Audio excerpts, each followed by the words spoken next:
Hey guys, what's going on? This is Josh from Spotted Euros, and behind me you can see this is my 2009 Volkswagen Touareg TDI. So in this video, we're going to replace the drive shaft. For this job, this is all you need, just right here, nothing too crazy.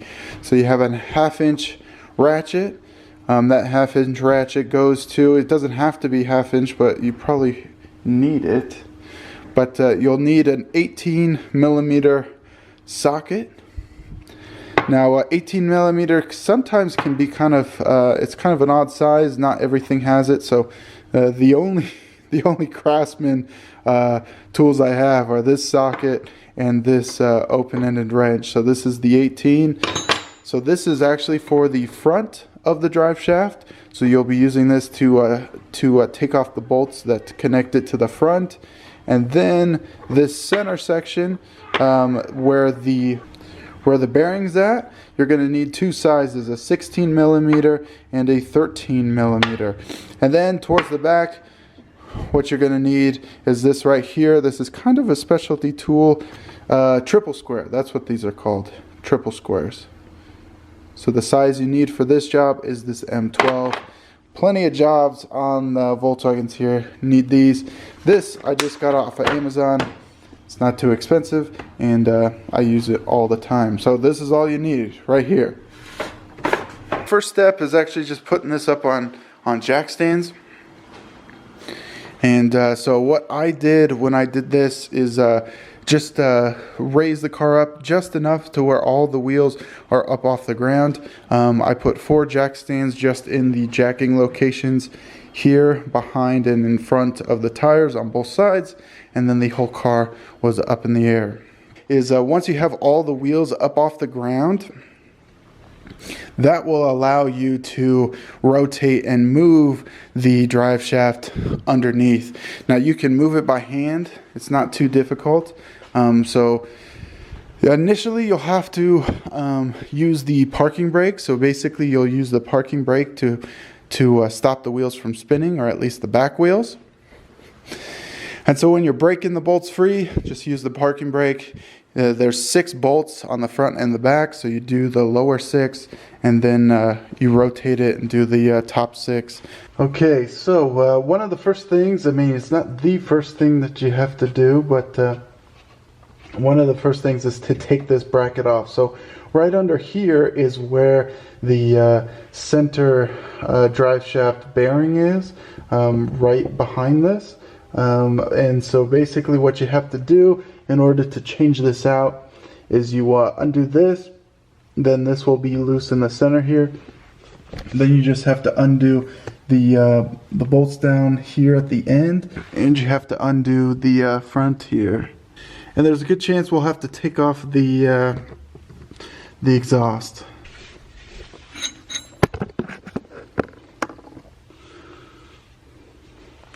Okay guys, so we took that off.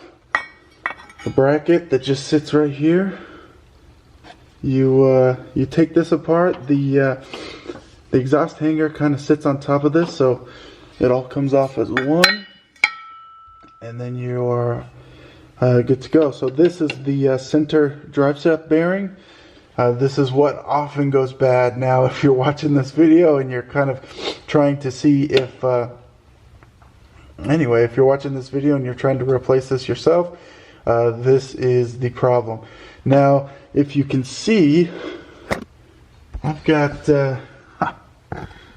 some hosing and some zip tie going on right here. So if anyone cares, I did fix this drive shaft for free. So there are ways of kind of getting by, or if there's an emergency, to get by using some hose and some zip ties. However, I am here 3,000 miles later to just replace this officially. So yeah, so I got the first 3 out, so there's a total of 6 of them. So I got all the first 3 that I could access right here. Now I'm gonna have to rotate it. So if you have the car up on jack stands, basically what you'll do is use the emergency brake to stop it from rotating, or you undo the emergency brake to get it to rotate. But you have to do the first 3 and then rotate it, and then you could do the other 3. But once you do these 3, it's probably a good idea to come down to the other end and do these on the other side, because you're going to have to do the top on there. So instead of having to rotate this, you know, 4 times or 2 times, I guess, you can just do the lower ones on both the front and back, rotate it, and then do the top ones. So okay guys, so as you can see, got some different clothes on. So it's actually the next day. So replacing this drive shaft, I ran into a bit of an issue. Now, I have another Touareg that I took this out of, and this drive shaft came out no problem. So that's why it's a little frustrating. But basically what we're running into, so this is flipped around in relation to the car, but this is the front, and then the back is there. So one of the things I'm running into is I cannot get the back to release from the car. So there's some rust and stuff that must just be keeping that pretty stuck there. I tried hammering it, chisel, all that kind of stuff, and I was doing that pretty late last night until I just had to kind of give it a break. And now we are here in the morning. So I did see something where it said that it is pretty common that this gets stuck on the back end. So I've got the whole thing undone. So you can see the front here, kind of. All the bolts are out, the center section, and then the back here. So I even tried to get it loosened.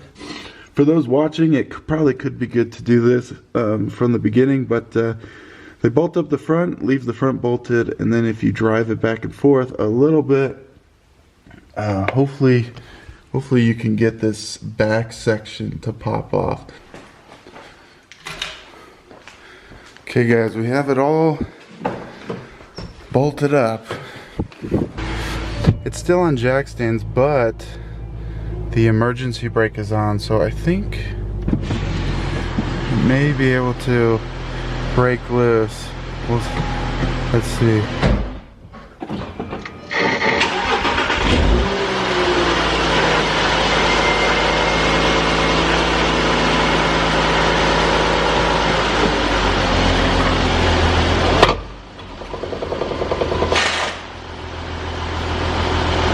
Okay, well, there you go.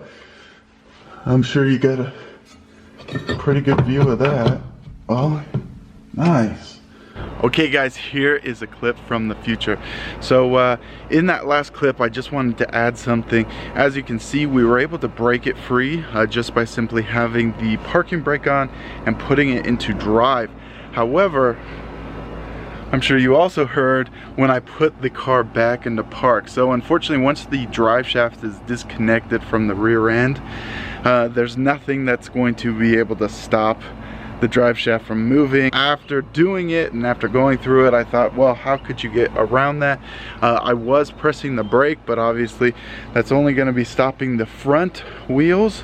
So one of the things I thought of is if you put it into neutral, so from drive, brakes free, put it into neutral, wait till the drive shaft stops. It might take a second, and then you can move it into park, or at least it will be moving a lot slower and you can move it into park. So do that. Do not do what I did and just put it into park. But because you're watching this, you'll know the tip, so it's probably a good idea to break it free beforehand before you undo the front and the middle section, and then put it in neutral, wait till it stops, and then put it into park. Okay, so also real quick, the other thing is you will have to, you might be able to get away with it, but both the V8 and this V6 TDI, I found that I had to at least on this V6, I just had to loosen. On the V8, I actually had to take off the back section of the exhaust completely. So just undo. The nice thing is there are some clamps just like this. On the V8, there are 2 pipes running back. On the V6, it's just one, I assume on the V6 gas engine it's going to be the same, so just that's what you're looking at. It's not too hard. Okay guys, so when you're putting this back in, I didn't notice this until later, but there are different lengths to these bolts. At first they all seem to be the exact same, but in reality some are smaller, so as you can see here. So now you can tell, Volkswagen, the heads on these bolts are actually black, and these are the ones that you use to, these are the ones that will be outside of this drive shaft, just like this. So basically you have two sets. You have the drive shaft that then connects to this rubber, they call it like a rubber donut. So it sits kind of like this. And then you'll have three bolts that then bolt to the actual transfer case, and so that's what that's going to be. Now the other thing that I noticed after doing this is so on each side of these, you can see they alternate. There is this metal sleeve that sticks out. So there's an arrow you can see on this this rubber donut here, and so that's where this is going to slide in. So you just want to make sure, so this, if this is the orientation here, this is what will slide into this slot here. So there's a recess here, and then there's also going to be a recess on the transfer case as well. So this is all going to end up being flush, and you want the washer to be on the rubber side. So this is the side with the metal, as you can see here.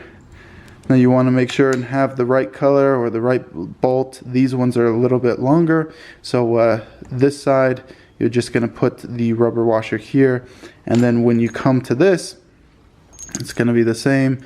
Bolts all go in this direction, but the washer will actually be on this side, so just like this. Okay, so as you see, I didn't really film putting the drive shaft back in. It's pretty straightforward. Once you get it out, you just put it back in. Getting it in can be a little tight. You just want to make sure that the drive shaft is as far forward as possible, and then you can just push in the back. There is the subframe there, but you can fit it. It's a little tight, but you definitely can put it in. And then you just bolt everything up first. Kind of like always, get everything snug, and then you can go around and tighten everything down by using the parking brake. Okay guys, so that's it. That is the fix. Hopefully this was useful and helpful. When I was looking at doing this, I really couldn't find much, or the videos I found were not extremely clear. The biggest thing being that disconnecting or getting the back portion to release. Luckily I kind of found something that sort of mentioned it, but I kind of came up on it by chance. So hopefully with these tips in this video, you'll be able to break that free. I would say you could even just undo the bolts in the back, see if it comes off. If it doesn't, I would break it free, and then once you get it free, you can undo the stuff in the front, and then you don't have to reconnect anything. You'll be able to just do it all. So anyway, that's it guys.